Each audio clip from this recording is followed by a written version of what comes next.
Wow. And we're going to complain about some 40s. Brian got her. No way.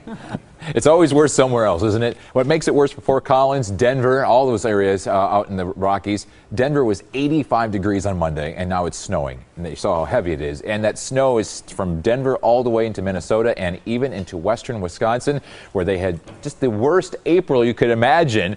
And why don't we start May that way as well? They have winter storm warnings out that way, so if you are planning on traveling that way over the next day, I would postpone it probably till Friday.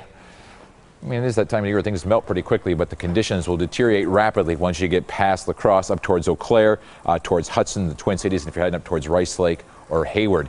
You can see we had the rain showers and the snow just to the west of us. Tomorrow that rain moves right over us. We've been talking about it all week, and it is right on schedule. Very slow moving, so once it gets here, it sticks around for a while. As I mentioned, snow northwestern Wisconsin through the Twin Cities down towards Des Moines and even into Nebraska and parts of Kansas. These are places that were in the 80s, as I mentioned, just 2 days ago.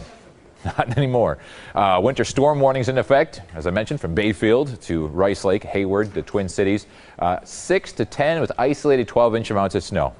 This has just been a brutal spring off to the west. And the rivers are already flooding. All that snow melt from the weekend when they were in the 70s from the past snowstorms. This is the fourth in as many weeks.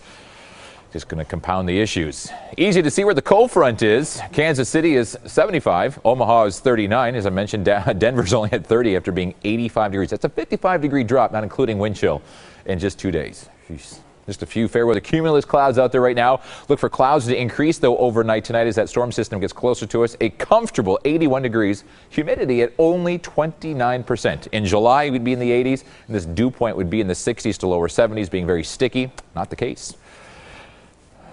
I told Steve to tie up his boat, and he didn't. And there it goes, floating away. Will he ever listen? The temps are cooling down, though, in port with those easterly winds all along the lakefront. The inland areas, though, still in the 80s. Tonight, though, we dropped significantly. We were still in the mid-70s at 11 o'clock last night. Tonight will be in the low 40s when you wake up, and wind chills in the upper 30s. Yeah, I said wind chill. Don't throw things at your television. I'm just the messenger. Upper 40s to 50s tomorrow. Cooler at the lake with that northeast wind. Near 60 down towards Whitewater and Lake Geneva, and sporadic showers throughout the day, so keep the umbrella handy. It won't rain all day. It won't rain all day Friday either, but it's going to be foggy, dreary, and damp and cool, so dress appropriately. 42 degrees tonight, showers well after midnight. On and off again showers for tomorrow, a high of 48 and damp. Eesh, that's a big drop. Not as bad as Denver, though. Trying to be positive. 47 on Friday, 54 with a few showers on Saturday, some sun on Sunday and close to 60, and then back into the mid to upper 60s. Next week. Did you see your boat floating away there in Port Washington? I thought that was your dinghy.